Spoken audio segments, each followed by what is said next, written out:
Everyone, welcome to Anshu commerce study. I am Anshu और आज हम लोग सॉल्व करने वाले हैं इकोनॉमिक्स के फर्स्ट चैप्टर का ऑब्जेक्टिव। तो चलिए बढ़ते हैं ऑब्जेक्टिव की ओर, जिसमें कि हमारा पहला ऑब्जेक्टिव है अर्थशास्त्र के जनक कौन है। अर्थशास्त्र के जनक या अर्थशास्त्र के पिता कौन है। तो हम लोगों ने पढ़ लिया है कि अर्थशास्त्र के जनक एडम स्मिथ हैं। तो हमारे पहले क्वेश्चन का आंसर आ जाएगा ऑप्शन नंबर सी। सेकेंड है माइक्रोज, जिसका अर्थ छोटा होता है, संबंधित है। तो माइक्रोज किस भाषा से लिया गया है, किस शब्द से लिया गया है। तो हम लोगों ने पढ़ा था कि माइक्रोज ग्रीक शब्द से लिया गया है। तो दूसरा का आंसर आ जाएगा ऑप्शन डी।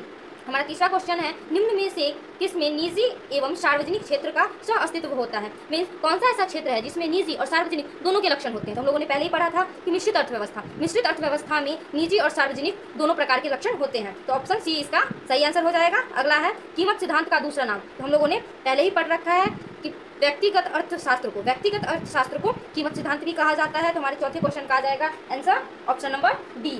अगला क्वेश्चन है किसने कहा कि अर्थशास्त्र धन का विज्ञान है। किसने कहा था कि अर्थशास्त्र धन का विज्ञान है। तो हम लोगों ने पढ़ा है कि एडम स्मिथ ने अर्थशास्त्र को धन का विज्ञान कहा है, धन संबंधी परिभाषा दिए हैं। तो पांचवा का आंसर हो जाएगा ऑप्शन नंबर सी। अगला क्वेश्चन है व्यष्टि अर्थशास्त्र में सम्मिलित होता है। तो व्यष्टि अर्थशास्त्र में क्या सम्मिलित होता है, व्यक्तिगत इकाई। तो हाँ, इसमें व्यक्तिगत इकाई के बारे में बताया जाता है। छोटी छोटी इकाई, हाँ।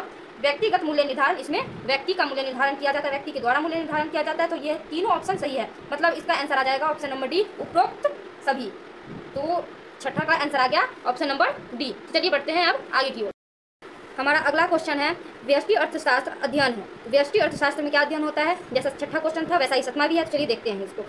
राष्ट्रीय आय का नहीं, राष्ट्रीय आय नहीं होता है। राष्ट्रीय उत्पादन का ये भी नहीं होगा। एक विशिष्ट फर्म का, हाँ, एक फर्म का, एक उद्योग का इसमें अध्ययन किया जाता है। तो सातवां का आंसर आ जाएगा ऑप्शन नंबर सी। अगला है भारत में है। तो भारत में कौन सा अर्थव्यवस्था है। तो हम लोगों ने पढ़ा है भारत में मिश्रित अर्थव्यवस्था है। इसमें पूंजीवाद के भी लक्षण होते हैं और समाजवाद के भी लक्षण होते हैं। अगला क्वेश्चन है किस प्रकार की अर्थव्यवस्था को मूल आर्थिक समस्याओं का सामना करना पड़ता है। तो ऐसा कोई भी अर्थव्यवस्था नहीं है जिसमें उसे आर्थिक समस्याओं का सामना न करना पड़ता हो। तो इसका आंसर आ जाएगा ऑप्शन नंबर डी, प्रत्येक अर्थव्यवस्था। अगला क्वेश्चन है एक मिश्रित अर्थव्यवस्था उस आर्थिक प्रणाली को दर्शाती है जहां विदेशी सहयोग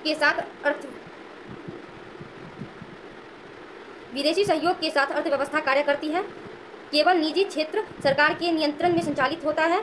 सरकार और निजी दोनों क्षेत्रों में एक साथ काम संचालित होता है। हाँ देखिए, सरकार और निजी, जिसमें कि सरकार और जिसका फॉर्म है निजी आदमी, दोनों मिलकर के साथ साथ काम करते हैं। तो दसवां का आंसर आ जाएगा ऑप्शन नंबर सी। अगला क्वेश्चन है पूंजीवाद में साधनों का स्वामित्व है। पूंजीवाद में साधनों पर किसका स्वामित्व होता है। तो हम लोगों ने पहले ही पढ़ा था कि निजी। तो पूंजीवाद में साधनों का स्वामित्व निजी होता है। अगला क्वेश्चन है उपभोक्ता व्यवहार का संबंध है। तो उपभोक्ता व्यवहार का संबंध व्यष्टि अर्थशास्त्र से है। व्यष्टि अर्थशास्त्र में उपभोक्ता के बारे में पढ़ा जाता है। तो 12th का आ जाएगा क्वेश्चन का आंसर ऑप्शन नंबर ए। अगला क्वेश्चन है व्यष्टि अर्थशास्त्र के अंतर्गत निम्न में से किसका अध्ययन किया जाता है। तो व्यक्तिगत इकाई, आर्थिक समुच्चय, राष्ट्रीय आय, इनमें से कोई नहीं। तो राष्ट्रीय आय नहीं, राष्ट्र के बारे में नहीं पढ़ा जाता है। आर्थिक समुच्चय नहीं, पूरे समूह के बारे में नहीं पढ़ा जाता है। व्यक्तिगत इकाई, एक व्यक्ति के बारे में पढ़ा जाता है। 13 का आंसर आ जाएगा ऑप्शन नंबर ए। अगला है एक समाजवादी अर्थव्यवस्था का मूल उद्देश्य होता है। तो एक समाजवादी अर्थव्यवस्था का मूल उद्देश्य क्या होता है, अधिकतम लोक कल्याण। तो 14 का आंसर आ जाएगा ऑप्शन नंबर डी।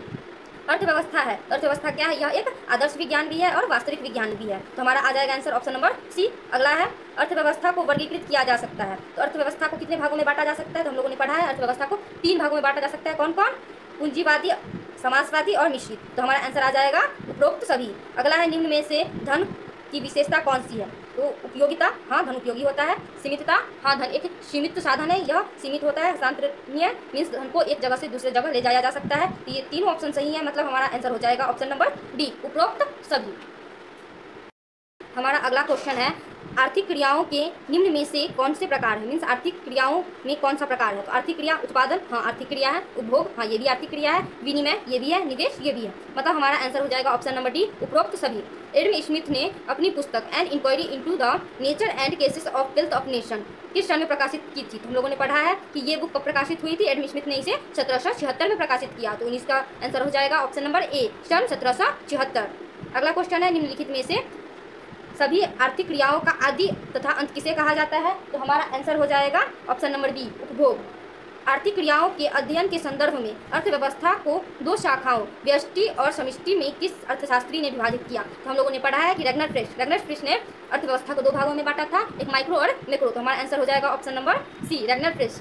अगला है व्यष्टि अर्थशास्त्र में निम्न में से किसकी उपयुक्तता नहीं है। तो इसका आंसर हो जाएगा पूर्ण रोजगार। कोई भी अर्थव्यवस्था सभी को पूरी तरह से रोजगार नहीं दे सकता है। तो व्यष्टि अर्थशास्त्र में सभी लोगों को एक साथ रोजगार नहीं दिया जा सकता है। तो ऑप्शन नंबर डी हो जाएगा इसका सही उत्तर। चलिए आगे बढ़ते हैं। अगला क्वेश्चन है मिश्रित अर्थव्यवस्था की मुख्य विशेषता है। तो मिश्रित अर्थव्यवस्था की मुख्य विशेषता क्या है? इसमें निजी और सार्वजनिक दोनों के लक्षण होते हैं, दोनों की विशेषताएं होती हैं। इसका हो जाएगा ऑप्शन नंबर डी, निजी एवं सार्वजनिक स्वामित्व दोनों। अगला क्वेश्चन है निम्नलिखित में से कौन सी आर्थिक क्रियाएं अर्थव्यवस्था की अर्थशास्त्र की अध्ययन सामग्री के अंतर्गत सम्मिलित की जाती हैं। मीन्स आर्थिक क्रिया जो अर्थव्यवस्था में सम्मिलित है, तो इसमें असीमित आवश्यकताओं से जुड़ी आर्थिक क्रियाएं, सीमित साधनों से जुड़ी आर्थिक क्रियाएं। तो हम लोग जानते हैं कि असीमित आवश्यकताएं होती हैं और साधन सीमित होती हैं। तो इसका आंसर हो जाएगा ऑप्शन नंबर सी, ए और बी दोनों। किस अर्थव्यवस्था में कीमत तंत्र के आधार पर निर्णय लिया जाता है? कीमत तंत्र तो पूंजीवादी, इसमें ही पैसों को प्रधानता दी जाती है, मान्यता दी जाती है। तो 25 का आंसर हो जाएगा ऑप्शन नंबर बी, पूंजीवादी अर्थव्यवस्था। अगला है कपड़ा उद्योग का अध्ययन है। कपड़ा उद्योग एक पर्टिकुलर उद्योग के बारे में चर्चा हो रही है, एक फर्म के बारे में चर्चा हो रही है। तो जैसे ये एक के बारे में हो तो हम लोग सीधा समझ जाएंगे कि व्यष्टि अर्थशास्त्र के बारे में बताया जा रहा है। तो इसका आंसर हो जाएगा ऑप्शन नंबर ए, व्यष्टि अर्थशास्त्र। यहाँ पे एक गलती हुई है कि यहाँ भी व्यष्टि लिखा गया है और यहाँ भी व्यष्टि लिखा गया है। इसमें से किसी एक जगह पे समष्टि होना चाहिए था। तो इसमें से किसी एक को हम लोग आंसर मान लेंगे, बाद बाकी जो एक बच जाएगा वहाँ पे समष्टि होना चाहिए था। इसका हो जाएगा ऑप्शन नंबर ए, व्यष्टि आर्थिक अध्ययन। अगला क्वेश्चन है निम्न में से कौन सा आर्थिक प्रणाली का प्रारूप नहीं है? कौन सा आर्थिक प्रणाली का प्रारूप नहीं है? मीन्स कहाँ पे पैसों की बात, कहाँ पे उद्योग, उत्पादन, विनिमय, वितरण इसकी बात नहीं होती है। तो एक ही है लोकतंत्र। लोकतंत्र में पैसा, उद्योग इसकी बातें नहीं होती है। अगला है निम्न में से कौन सा समष्टि तत्व है किसे समष्टि अर्थशास्त्र में शामिल किया जा सकता है? तो देखिए देखते हैं।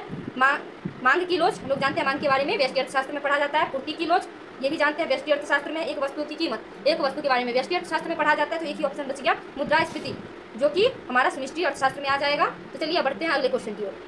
चलिए दोस्तों हमारा अगला क्वेश्चन है निम्नलिखित में से कौन सा व्यष्टि अर्थशास्त्र का अध्ययन है? किसमें व्यष्टि अर्थशास्त्र का अध्ययन किया जाता है? पहला ऑप्शन है राष्ट्रीय आय, नहीं होगा। वस्तु कीमत का निर्धारण, तो हाँ इसमें वस्तु कीमत का निर्धारण किया जाता है। तो ऑप्शन नंबर बी हमारा सही आंसर आ जाएगा। अगला क्वेश्चन है निम्नलिखित में से कौन सा कथन सही है? तो दुर्लभता और चयन का संबंध अटूट है, ठीक। अगला आर्थिक समस्या का उदय प्रत्येक अर्थव्यवस्था में नहीं होती है। व्यष्टि अर्थशास्त्र के अंतर्गत बृहद समूहों का अध्ययन किया जाता है, ये तीनों गलत है। अगला आ गया ऑप्शन व्यष्टि अर्थशास्त्र की विषय वस्तु कीमत निर्धारण है। तो हाँ हम लोगों ने पढ़ा है कि व्यष्टि अर्थशास्त्र को कीमत सिद्धांत भी कहा जाता है, इसमें कीमत निर्धारण के बारे में बताया जाता है। तो ऑप्शन नंबर डी हमारा हो जाएगा सही आंसर। अगला है व्यष्टि अर्थशास्त्र के क्षेत्र में किसको शामिल किया जाता है? तो व्यष्टि अर्थशास्त्र में वस्तु के कीमत निर्धारण को, तो आ जाएगा ऑप्शन नंबर डी। तो 31 का हो गया आंसर ऑप्शन नंबर डी। अगला क्वेश्चन है किसके अनुसार अर्थशास्त्र मानव कल्याण का विज्ञान है? तो हम लोगों ने पढ़ा है कि मार्शल के अनुसार अर्थव्यवस्था अर्थशास्त्र मानव कल्याण का विज्ञान है। अगला क्वेश्चन है साधन कीमत निर्धारण। साधन कीमत निर्धारण के निम्न में कौन से घटक हैं? तो लगान, हाँ लगान दिया जाता है भूमि पे। मजदूरी, हाँ मजदूरों को मजदूरी दी जाती है। ब्याज, पूंजी पर ब्याज दिया जाता है। ये सभी साधन के कीमत निर्धारण है। कीमत को निर्धारित करके भुगतान किया गया है। तो इसका आंसर आ जाएगा ऑप्शन नंबर डी, उपरोक्त सभी। अगला क्वेश्चन है किसने कहा अर्थशास्त्र दुर्लभता का विज्ञान है? किसने कहा था कि अर्थशास्त्र दुर्लभता का विज्ञान है? तो जैसा कि हम लोगों ने पढ़ा है रॉबिन्स ने कहा था कि अर्थशास्त्र दुर्लभता का विज्ञान है। तो 34 का आ जाएगा आंसर ऑप्शन नंबर ए। अगला क्वेश्चन है एडम स्मिथ के अनुसार अर्थशास्त्र। तो एडम स्मिथ के अनुसार अर्थशास्त्र क्या है? भौतिक कल्याण का विज्ञान नहीं, सीमित साधनों का विज्ञान नहीं, धन का विज्ञान। तो हाँ जैसे कि पिछले ऑब्जेक्टिव में भी हम लोगों ने देखा है कि धन का विज्ञान किसने कहा था अर्थशास्त्र को? तो एडम स्मिथ। क्वेश्चन नंबर 35 का आंसर आ जाएगा ऑप्शन नंबर सी। निम्नलिखित में से कौन सा चुनाव की समस्या से संबंधित नहीं है? तो आय का अधिक होना, साधनों के वैकल्पिक उपयोग, असीमित आवश्यकता, सीमित साधन। जानते हैं साधन सीमित होते हैं, आवश्यकताएं असीमित होती हैं, साधनों का वैकल्पिक उपयोग होता है। तो हमारा आ जाएगा आंसर ऑप्शन नंबर ए, आय का अधिक होना। अगला क्वेश्चन है व्यष्टि आर्थिक चर का उदाहरण है। मीन्स व्यष्टि अर्थशास्त्र में कौन सा आता है? तो इसमें आ जाएगा ऑप्शन नंबर सी, फर्म का उत्पादन। अगला क्वेश्चन है अर्थशास्त्र एक वास्तविक विज्ञान है। तो अर्थशास्त्र एक वास्तविक विज्ञान है। तो वास्तविक विज्ञान में हम लोगों ने क्या देखा था कि इसमें सिर्फ ये चर्चा की जाती है कि क्या है क्या था। तो चलिए ऑप्शन को देखते हैं। यह विचार प्रकट करता है? नहीं। विचार प्रकट कौन करता है? आदर्श विज्ञान। यह तथ्यों का अध्ययन करता है? हाँ। इसमें जो चीज़ जैसी होती है वैसी दिखाई जाती है। तो इसका 38 क्वेश्चन नंबर 38 का आंसर हो जाएगा ऑप्शन नंबर बी, यह तथ्यों का अध्ययन करती है। अगला क्वेश्चन है निम्न में से ठीक विकल्प चुनिए। तो ये 4 विकल्प दिए हुए, 4 ऑप्शन दिए हुए, इसमें से किसी एक ऑप्शन को टिक करना है। कीमत निर्धारण व्यष्टि अर्थशास्त्र का विषय नहीं है, असत्य। कीमत निर्धारण व्यष्टि अर्थशास्त्र का विषय है। व्यष्टि अर्थशास्त्र अर्थव्यवस्था के समूहों से संबंधित है। व्यष्टि अर्थशास्त्र समूह से नहीं, यह एक व्यक्ति से संबंधित है, तो ये भी हमारा ऑप्शन गलत हो गया। अगला है आर्थिक समस्या प्रत्येक अर्थव्यवस्था में नहीं होती है, ये भी गलत है। आर्थिक समस्या प्रत्येक अर्थव्यवस्था में होती है। दुर्लभता और चयन में घनिष्ठ संबंध है, तो हाँ ये ऑप्शन नंबर डी हमारा सही हो गया। दुर्लभता चयन में घनिष्ठ संबंध होता है, तो 39 का आंसर आ जाएगा ऑप्शन नंबर डी। तो चलिए हम लोगों ने फर्स्ट चैप्टर का आधा ऑब्जेक्टिव कर लिया है, अब बढ़ते हैं आगे के ऑब्जेक्टिव्स पे। हमारा अगला ऑब्जेक्टिव है दुर्लभता एक ऐसी स्थिति है जब साधनों की पूर्ति, दुर्लभता में क्या होता था कि पूर्ति जो है वो मांग से कम होती थी, मतलब मांग पूर्ति से अधिक होती है, तो मांग के बराबर पूर्ति नहीं, असत्य। मांग से अधिक, ये भी गलत है, मांग से कम, तो पूर्ति जो है वो मांग से कम होती है, तो हमारा ऑप्शन नंबर सी आ जाएगा। इसमें पहला का आ गया ऑप्शन नंबर सी। अगला क्वेश्चन है एक अर्थव्यवस्था में संसाधनों में कमी की स्थिति में उत्पादन संभावना वक्र। देखिए हम लोगों ने उत्पादन संभावना वक्र को पढ़ा, जिसमें कि उत्पादन संभावना वक्र में जब संसाधन की कमी होती है तो संसाधन वक्र जो है दाईं ओर खिसकता है, और जब संसाधन अधिक हो जाते हैं, संसाधनों की जो उपयोग है वो अच्छे से किया जाता है, तो वह दाईं ओर खिसकते हैं। यहाँ पे क्या दिया हुआ है, कमी। संसाधनों में जब कमी होती है तब उत्पादन संभावना वक्र हमारा पीपीसी जो है वो बाईं ओर खिसकता है, तो यहाँ आ जाएगा ऑप्शन नंबर बी, बाईं ओर खिसकेगा। अगला क्वेश्चन है आर्थिक समस्या का अर्थ है, तो आर्थिक समस्या का अर्थ क्या है। लोगों ने पढ़ा था कि आर्थिक समस्या किसके कारण आती है, जबकि संसाधन सीमित होते हैं और आवश्यकता असीमित होता है, जिसके कारण हमें सीमित साधनों में से चुनना पड़ता है कि किस चीज़ की आवश्यकता ज़्यादा है, तो यहाँ पे आ जाएगा ऑप्शन नंबर डी, संसाधनों की दुर्लभता के कारण चयन की समस्या। संसाधन कम होते हैं जिसके कारण चयन की समस्या उत्पन्न होती है, यही हमारा आर्थिक समस्या है। अगला क्वेश्चन है चयन की समस्या संबंधित है, तो चयन की समस्या किससे संबंधित है, तो चलिए ऑप्शन को देखते हैं। प्रचुर संसाधनों के आवंटन से, दुर्लभ संसाधनों के वैकल्पिक प्रयोग के आवंटन से, संसाधनों के केवल एक प्रयोग के आवंटन से। तो चयन में क्या होता है, संसाधन दुर्लभ है, दुर्लभ संसाधनों के वैकल्पिक प्रयोग से, साधन दुर्लभ होने के कारण हमें वैकल्पिक प्रयोग करना पड़ता है, यही चयन की समस्या से संबंधित है। अगला क्वेश्चन है निम्नलिखित में से कौन किसके लिए उत्पादन किया जाए, समस्या से संबंधित है, किसके लिए उत्पादन किया जाए। चलिए ऑप्शन को देखते हैं। विभिन्न वस्तुओं का उत्पादन, उत्पादन का वितरण, उत्पादन की तकनीक। तो इसमें विभिन्न वस्तुओं का उत्पादन किसके लिए उत्पादन किया जाए, तो उत्पादन का वितरण आ जाएगा इसका सही आंसर। किसके लिए मीन्स अमीर के लिए, गरीब के लिए वितरण किस मात्रा में किया जाए, तो आ जाएगा ऑप्शन नंबर बी इसका सही उत्तर। अगला क्वेश्चन है रूपांतरण वक्र का आकार परिवर्तित होता है, किसके कारण परिवर्तित होता है, तो हम लोगों ने पढ़ा था MOC, सीमांत अवसर लागत के कारण उसका आकार परिवर्तित होता है, तो छठा का आंसर आ जाएगा ऑप्शन नंबर सी। हमारा अगला क्वेश्चन है दुर्लभता वह मुद्रा है जो संबंधित है, दुर्लभता किससे संबंधित है, संपूर्ण अर्थव्यवस्था से, एक व्यक्ति से। इसमें एक व्यक्ति को भी दुर्लभता का समस्या का सामना करना पड़ सकता है और संपूर्ण अर्थशास्त्र को भी दुर्लभता की समस्या का सामना करना पड़ सकता है, तो इसका आंसर आ जाएगा ऑप्शन नंबर सी, ए और बी दोनों। हमारा अगला क्वेश्चन है पीपीसी के नतोदर होने का अभिप्राय है। हम लोगों ने पढ़ा है कि पीपीसी नतोदर क्यों होता है, क्योंकि उसका बढ़ता ढलान होता है, तो आठवां का आ जाएगा आंसर ऑप्शन नंबर ए। हमारा अगला क्वेश्चन है संसाधनों में वृद्धि का अर्थ है उत्पादन संभावना वक्र। हम लोगों ने क्या पढ़ा था, जब संसाधन में वृद्धि होगी तो उत्पादन संभावना वक्र दाईं ओर खिसकेगी और जब कमी होगी तो बाईं ओर खिसकेगी। यहाँ पे संसाधन में वृद्धि हो रही है तो इसका मतलब हो गया उत्पादन संभावना वक्र पीपीसी जो है वो दाईं ओर खिसकेगी, तो हमारा 9वां का आंसर आ जाएगा ऑप्शन नंबर ए। चलिए बढ़ते हैं आगे। अगला क्वेश्चन है मानवीय आवश्यकताओं की संतुष्टि करने के लिए संसाधन है, तो मानवीय आवश्यकता जो वो असीमित होते हैं पर इसको संतुष्ट करने के लिए संसाधन सीमित होते हैं, तो क्वेश्चन नंबर 10 का आंसर आ जाएगा ऑप्शन नंबर ए, सीमित होते हैं। अगला क्वेश्चन है मानवीय आवश्यकताएं होती है, जैसे कि हम लोगों ने ऊपर देखा है कि मानवीय आवश्यकताएं असीमित होती है, तो 11 का क्वेश्चन आंसर आ जाएगा ऑप्शन नंबर बी। हमारा अगला क्वेश्चन है निम्न में से कौन सा चुनाव की समस्या से संबंधित नहीं है, तो चुनाव की समस्या से संबंधित नहीं है आय का अधिक होना, संसाधनों का वैकल्पिक प्रयोग, असीमित आवश्यकता, सीमित साधन, तो हमारा आंसर आ जाएगा ऑप्शन नंबर ए, आय का अधिक होना। अगला क्वेश्चन है निम्नलिखित में से कौन सी अर्थव्यवस्था की केंद्रीय समस्या नहीं है, तो क्या उत्पादन करें, हाँ ये आर्थिक समस्या है, किसके लिए उत्पादन करें, हाँ ये भी आर्थिक समस्या का केंद्रीय समस्या है, कैसे उत्पादन करें ये भी है, निर्धनता और बेरोजगारी की समस्या नहीं, ये हमारा आर्थिक समस्या का केंद्रीय समस्या मतलब अर्थव्यवस्था का केंद्रीय समस्या नहीं है, तो 13 का आंसर आ जाएगा ऑप्शन नंबर डी। अगला क्वेश्चन है उस भूमि जिस पर वस्तु Y की 800 इकाइयाँ भी उत्पादित की जा सकती हैं, उस भूमि पर वस्तु X की 1000 इकाइयाँ उत्पादित करने की अवसर लागत है। यहाँ पर जो है वो हमारी एक Y पे वस्तु Y का जो हम लोग भूमि पे उपजाऊ करेंगे तो हमें 800 इकाइयाँ मिलेगी, वस्तु Y का 800 इकाई मिलेगा और वस्तु X का 1000 मिलेगा। यहाँ पे हमें यह ज्ञात करना है, हम लोगों ने जैसे कि पढ़ा था कि अवसर लागत मतलब अवसर लागत में जो चीज़ छोड़ दिया जाता है, जो चीज़ अपना लिया गया वो तो हमारे लिए अवसर नहीं है जिसे हम लोगों ने छोड़ दिया है। तो यहाँ पे 800 और 1000 में हमें 1000 वाले पे फ़ायदा होगा तो 1000 वाले को हम लोग एक्सेप्ट करेंगे और 800 वाले को छोड़ देंगे। यहाँ पे हम लोग छोड़ किसे रहे हैं 800 वाले को, तो अवसर लागत जो है वो हमारा 800 आ जाएगा। तो वस्तु Y की वस्तु y की 800 इकाइयाँ। ऑप्शन नंबर सी हमारा हो जाएगा सही आंसर। अगला क्वेश्चन है अर्थव्यवस्था की केंद्रीय समस्या कौन सी है? तो अर्थव्यवस्था की केंद्रीय समस्या कौन सी है? संसाधनों का आवंटन, हाँ। संसाधनों का कुशलतन उपयोग, ये भी है। आर्थिक समृद्धि, ये भी है। तो आ जाएगा हमारा क्वेश्चन नंबर डी, मतलब क्वेश्चन नंबर 15 का आंसर आ जाएगा ऑप्शन नंबर। उत्पादन संभावना वक्र का ढलान गिरता है। तो हम लोगों ने देखा है कि उत्पादन संभावना वक्र का ढलान जो है वो बाएं से दाएं की ओर गिरता है। तो इसका आंसर आ जाएगा ऑप्शन नंबर ए, बाएं से दाएं। उस वक्र का नाम बताएं जो आर्थिक समस्या दर्शाती है। तो उत्पादन संभावना वक्र जो है वो आर्थिक समस्या दर्शाती है। तो 17 का आंसर आ जाएगा ऑप्शन नंबर डी, उत्पादन संभावना वक्र। अगला क्वेश्चन है निम्न में कौन सा कथन सही है? मनुष्य की आवश्यकताएं अनंत है, सही है। साधन सीमित है, ये भी सही है।